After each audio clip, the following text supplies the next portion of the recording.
I'm Ann Delisi. This is Essential Music, and we're just getting this show off the ground. Just started the show a month ago. Oh, wow, okay. And boy, this is one way to get things really going, is with a performance with Adele in our studios here at WDET.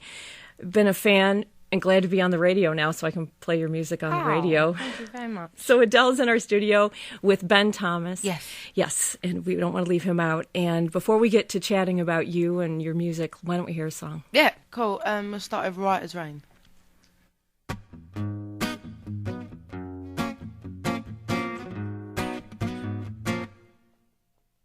Who wants to be right as rain? It's better when something is wrong.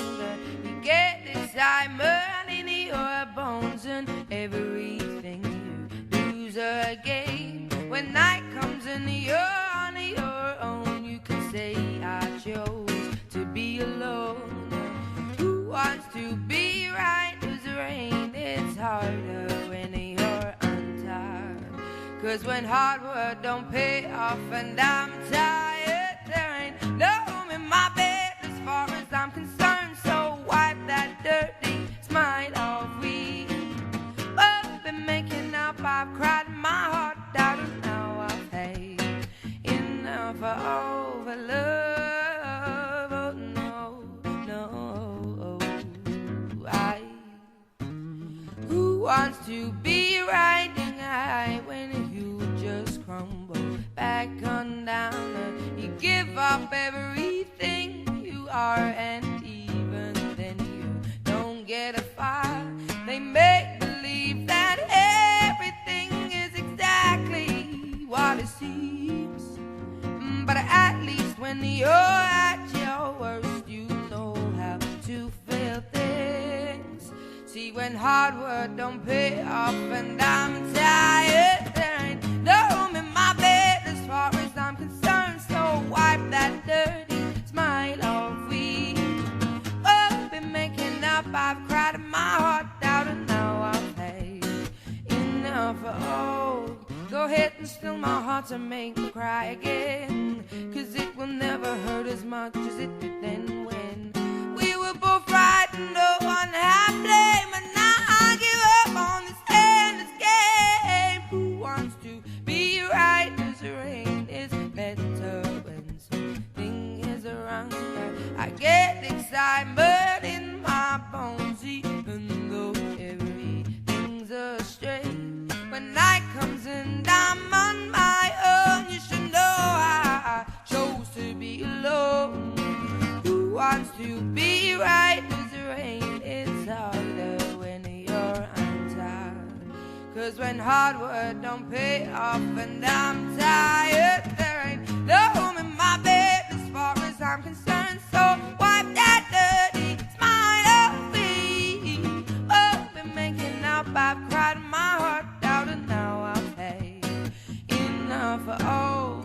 No room in my bed as far as I'm concerned. So wipe that dirty smile off me. Oh, been making up. I've cried my heart out and now I've paid enough for all for love.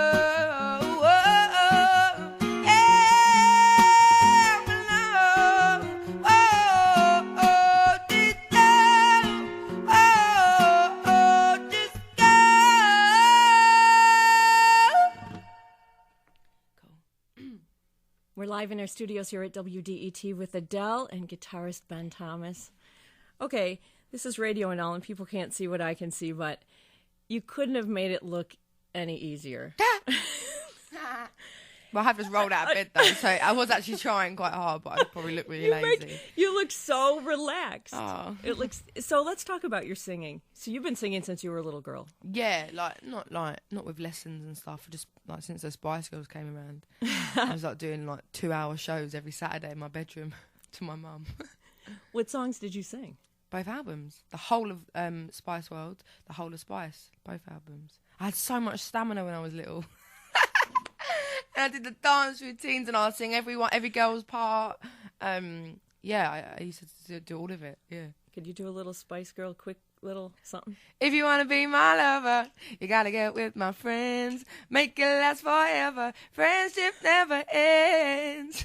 You can't can't sing Spice Girls songs well, you know.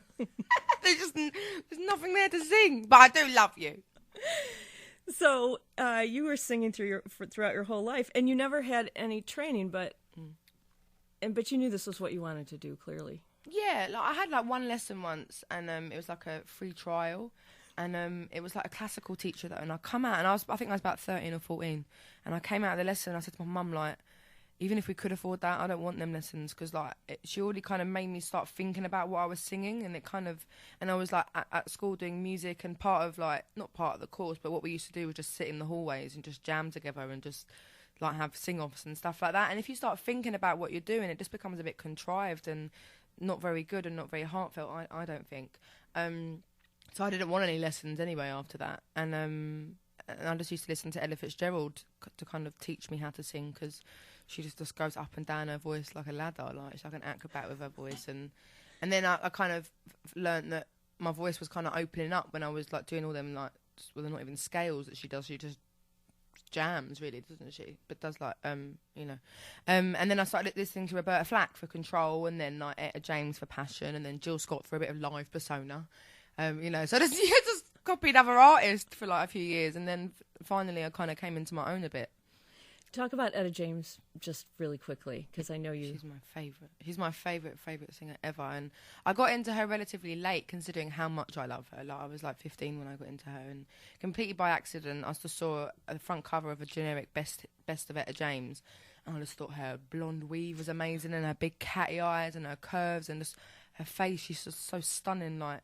I'd never heard of her, like, and there was like loads of Etta Fitzgerald stuff next to her, and I'd heard of her, but I was just like taken aback by how gorgeous Etta James looked, so I bought it. And then I didn't know any of the songs, but in England our Diet Coke advert was "I don't want you to," and I always used to be like, that song is so good, like chasing my mum when I was like 5. I don't want you. Anyway, so I realised that I had heard of her, but just didn't know, you know. But I love that song, but the ballads just kill me every time, like. And she's like the love of my life, and we're doing a show together in LA. We're doing Hollywood Bowl together now, which is just absurd. I know you can't see her face. Her eyes just open well wide. But yeah, my agent Kirk. I've been telling this story to everyone. I never brag about things, but this I've been telling strangers. My agent Kirk was like, "Oh, you know, seeing as you're nominated for 4 Grammys, why don't we just ask Etta James if she wants to co-headline Hollywood Bowl with you?" And I was like, "Yeah, go on, why don't you do that? Yeah, great idea." As a joke, I meant it. He asked her, and then she said, "Yeah." So we're co-headlining Hollywood Bowl together now in June. Are you nervous? Yeah, I'm really nervous, but I know it's even if I can't even open my mouth to sing like my set, I know that it's going to be the best night of my life ever. I couldn't even love my family more than I love Etta James. Etta James changed my life. Like, she made me really want to be a singer, you know. Because before I just did it for fun and did it just because I don't enjoy doing anything else. And in a lot of ways I'm not good at anything else because I don't want to do anything else. And she made me kind of be more like kind of connected to my songs. Like, there's not a lot of artists that really convince me when I'm listening to them, and her and Lauryn Hill do, but that's probably about it. If you perform with her, what would you guys sing? I don't know. We already cover Fool That I Am, right? And the live sets and stuff. Maybe I'd rather go Blind. That's a banging tune. All I Could Do Was Cry as well was amazing. Like, which is like about a man like walking down the aisle with some other girl. I don't know what I'd do with her. I've covered so many of her songs. Sorry. Yeah. There's that song "Damn Your Eyes" from 7 Year Itch. That's yeah. I know what you mean. Yeah, that could be amazing. But I don't know if she's going to want to do a cover with me because it's a co-headline like kind of my people. That sounds so rubbish. But do you know what I mean? People that work with me were like, "We know it was your show. Why didn't you go on last?" I was like, "Etta James go on before me. You stupid." Are you stupid? That's just so arrogant. And I'll be like, "No, I want to go on before her anyway because I want to watch her." But I don't know if she'll have me on stage, because I doubt she'll come on stage with me if I go on first, because like she'll be on after. But if she'll have me, I would die. She'd have me to do a song, or just stand there and just look at her. Well, speaking of other people that you've worked with, seeing as you're in Detroit and all, we should do a little chit chat there about Mr. Jack White. Yeah, I see him in Nashville. He came to say hello. It was lovely. Did he? Yeah, we did XL Raconteurs and the White Stripes are with XL in England, and so am I. And I think Jack White's wife, her family are from like near Manchester in England, so I think they'd heard of me, and I think like through them he'd heard of me, and then Richard Russell, who's the head of XL, gave him my record, and then he really liked it, and then wanted me to do a cover of Many Shades of Black to go on the B-side of their 7-inch single of their, not version because it's their song, but their song, Many Shades of Black. And we did it, and it was amazing. And we meant to do it in Nashville after I did Bonnaroo Festival, but at the time he had to fly to New York to do the Bond theme tune with Alicia Keys.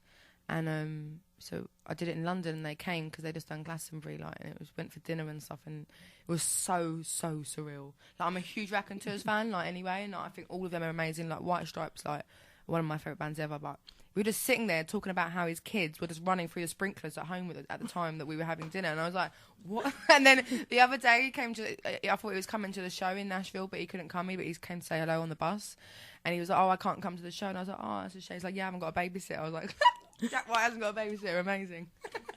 So yeah, they're lovely, very lovely, and hopefully when my schedule's not as full up, I'm going to fly back out to Nashville to do a bit of writing with him. Oh, that would be exciting. He's an amazing blues guitarist. Have you started working on a new album yet? Writing it, yeah. I haven't started the production of it yet. What's the writing like for you? Is it easy? Do you have to set time aside? Do you write when you're on the road? How does that Varies, process? really. Up until this tour, I wasn't able to write when I was on the road just because I was so tired, and if I ever had, like, you know, a spare hour, I just want to watch a film or fall asleep or something.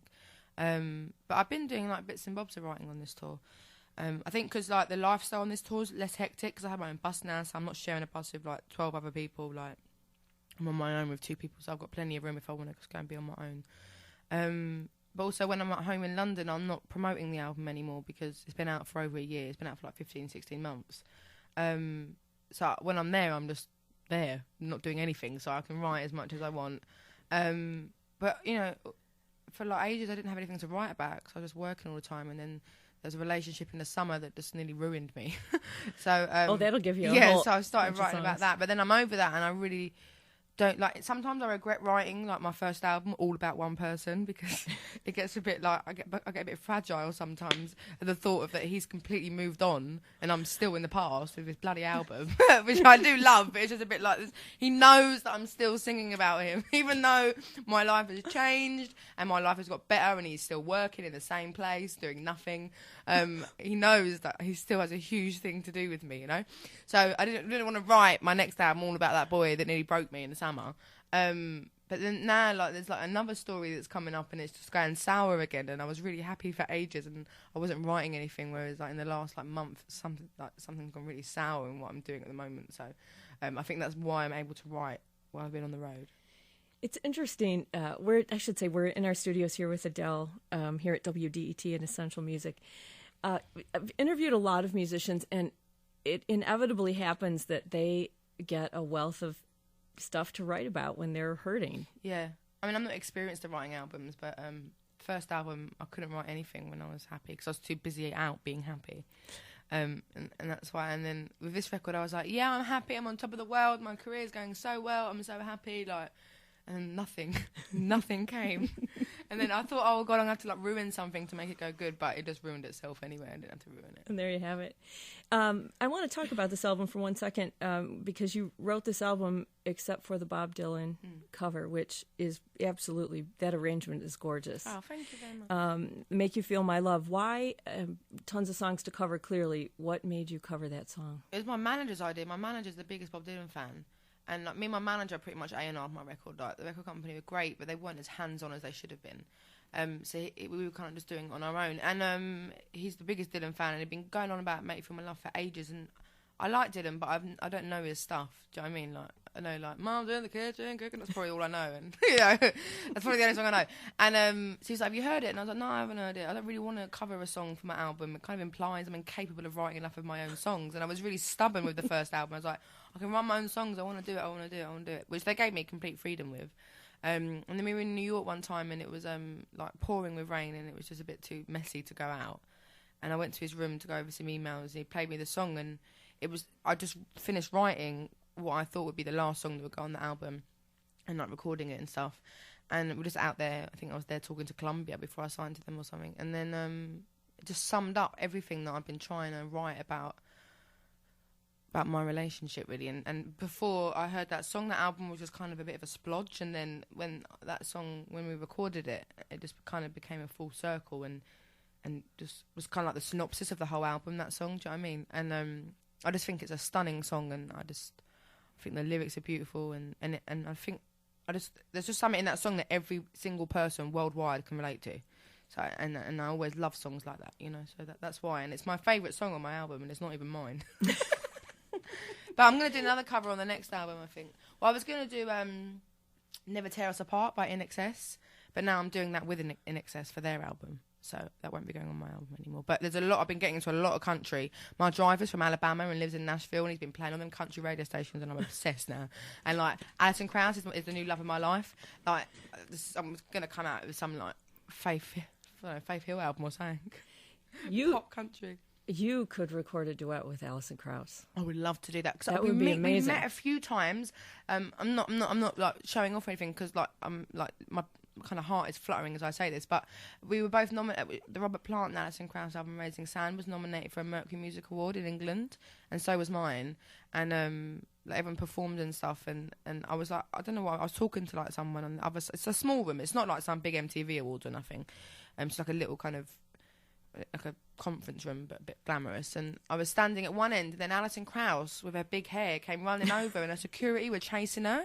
Well, not chasing her, but trying to look after her. So I was like, oh God, like get out of the way. So I was trying to get out of the way, and she just started following me, and she came running up to me. It was like, I saw you on David Letterman, which was well over 9-10 months before, and she remembered. So I saw you on David Letterman, which was my first television. I thought you were amazing. I've been telling everyone about you. And then Robert Plant comes over here, and he's like a national treasure, obviously. I'm a bigger Alison Krauss fan though, just because I don't know why, but Led Zeppelin blew my mind. And he was like, you can really hit them high notes. I was like, oh yeah, I can hit them high notes, Robert, can't I? Yeah, you're a singer from Led Zeppelin, I can hit them high notes.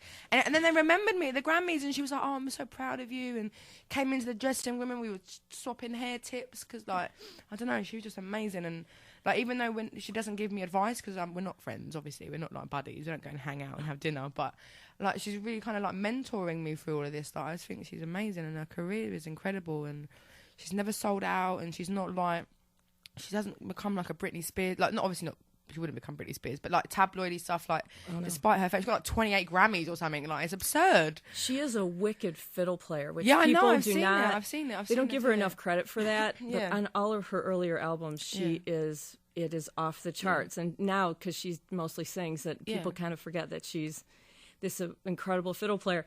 And I read this interesting article with her one time, and I couldn't believe that one of her favorite albums was AC/DC Back in Black. Yeah, amazing. She said that is one of her favorite albums. Let's talk about the Grammys for 1 second.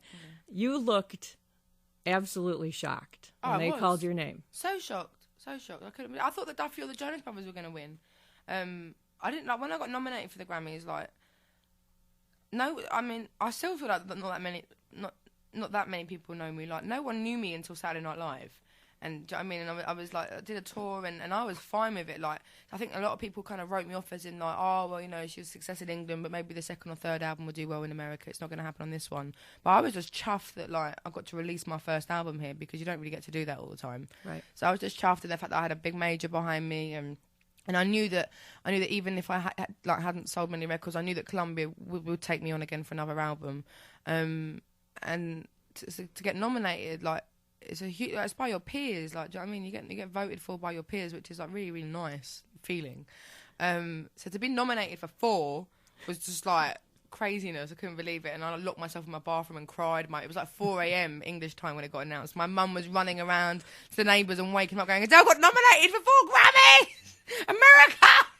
And then when we flew out, like, I felt like I'd won a Grammy by being nominated. Like, do you know what I mean? Like, and it just blew my. And then they said and I found out that I won the first one. I was in the car and I was shouting out the window, swearing at like valet parking people. I was going, "I won a Grammy! Oh my God, can you believe it? Can you believe it?" And then I go off at the red carpet and I saw Duffy, and Duffy just won one. And we were so excited, and like everyone was just like, it was like Snoop Dogg and like Paula Abdul, and it was just me and Duffy, and like we were just like Britain. We're both Welsh, like Wales, getting well excited.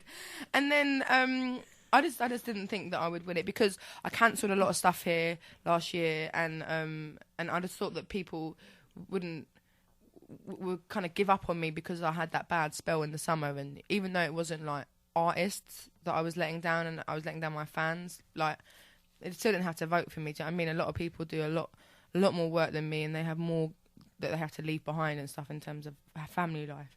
But when Kanye and Estelle I didn't know they were giving the award out for Best New Artist. But Estelle has badmouthed me and Duffy in the past in England. So when I saw her, I was like, okay, me or Duffy are going to win because it would just be so funny if one of us win. And then Kanye was like supporting me from really early on, like before like I even signed to Columbia. I think it was like a week after Perez first posted a thing about me. Kanye was like, oh, like, look, check out this video, it's dope and stuff like that. So I thought, oh, that'd be really nice. And then they called my name and I thought that they said Duffy's, and I was just kind of sitting there like, oh, and then my manager was like, get up. And then I started crying, like, or, you know, when you kind of get that, like, sour thing in your teeth and your eyes start stinging. And I was like, oh my God, don't cry. Don't do a Kate Winslet at the Golden Globes. Because we were in America when she won her Golden Globe, and me and my mate were like, oh my God, how embarrassing. Crying our eyes out on live TV. So then I had to buzz a joke. And I don't actually remember that much about the whole evening, like, I don't drink. It wasn't like I was drinking and like, kind of got so drunk I don't remember. But it's such a surreal blur that I don't remember any of it. I just remember seeing Snoop Dogg and getting backstage and no one directing me, and I'm just walking around with a bloody Grammy like, oh my God, get away from me, it's burning me. But it's amazing. I didn't expect that at all, and it was amazing. Well, we would love to have you do a couple more songs for sure. We're live in our studio here at WDET with Adele and her wonderful guitarist, Ben Thomas. The CD is called 19, and it really is fabulous. You deserved every Grammy you got, and the two that you didn't get, you should have got those two. We're going to do a Sam Cooke cover, if that's all right. Yeah. I'm a big fan of Sam Cooke. Right, that's it. I'm moving on.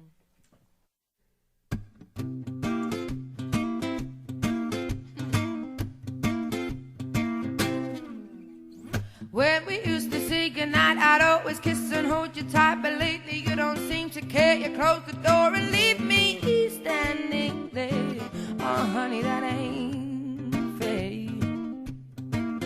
That's it, I quit, I'm moving on. The other night we had the date and you showed up 2 hours late. And though your hair was all in place, somebody smeared their lipstick on your face. Yeah, she smeared it every place, yeah. Yeah, that's it, honey, I quit, I'm moving on. Oh, you made me want you, you made me leave you, you made me tumble and fall. If I can't have you the way I want you, I don't want you at all. Baby, I can take a lot 'cause I love everything you've got. Though your kisses fill me so, if you've got someone else, I gotta go. And that you know. Yeah, that's it, honey, I quit, I'm moving on. Oh, you made me want you, you made me leave you, you made me tumble and fall.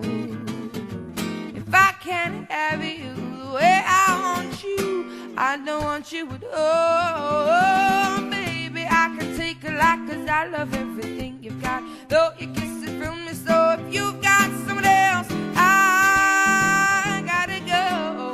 And that you know. Yeah, that's it, honey, I quit, I'm moving on. So that's it, baby, I quit, though I'm moving on now.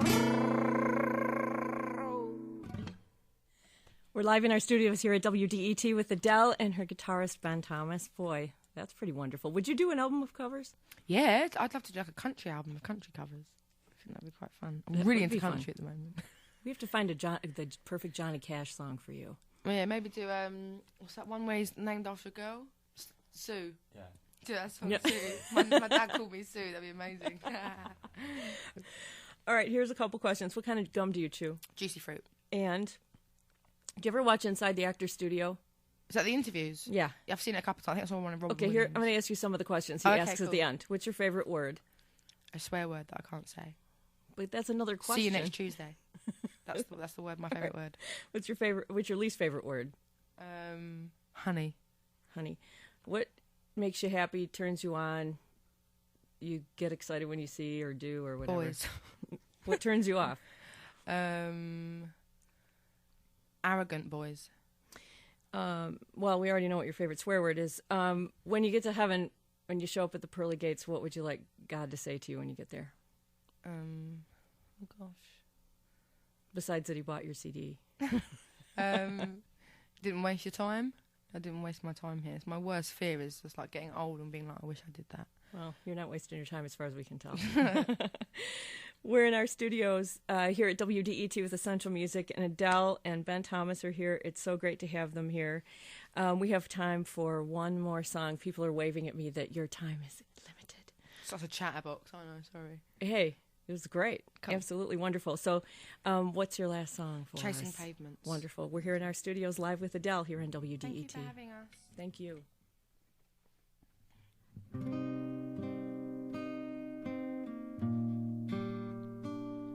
I've made up my mind, don't need to think it over. If I'm wrong, I am right.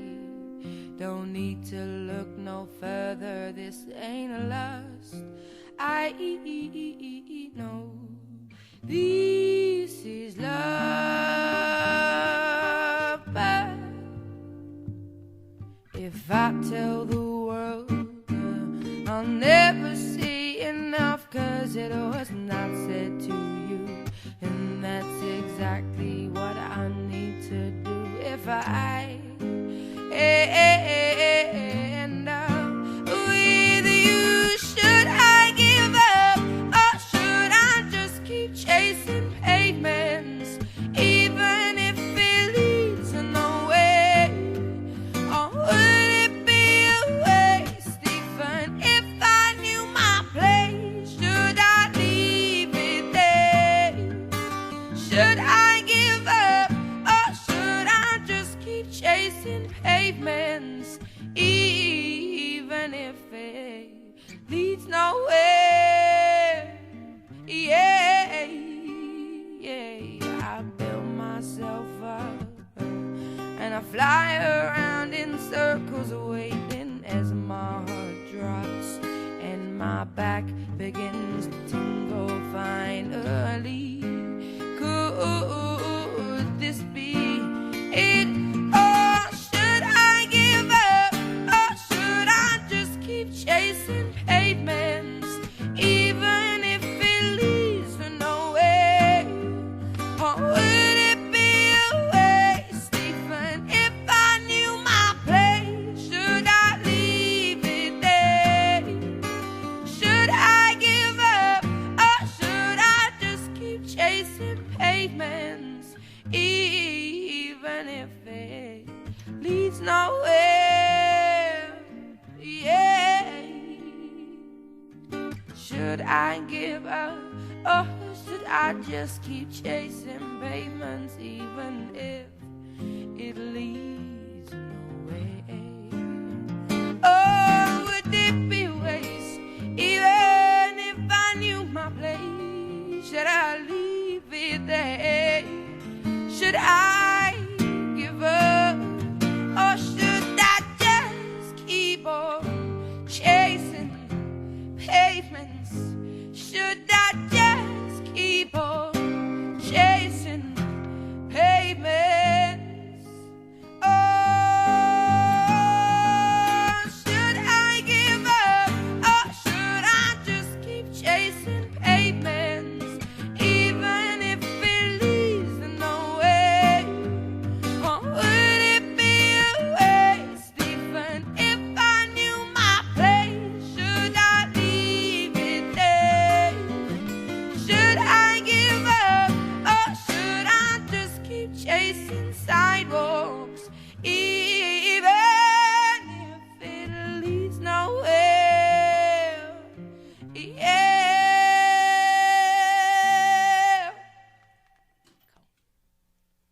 We're live in our studios here at WDET. You're listening to Essential Music, and that beautiful voice belongs to Adele. Her CD is called 19. She's here with her wonderful guitarist, Ben Thomas. My thanks to you both for being here Thank today. you. are It's lovely to be delightful. here. Thank Congratulations on all your success. Thank you very, very much. And you have fun with that, Etta James. I will try. Thank you.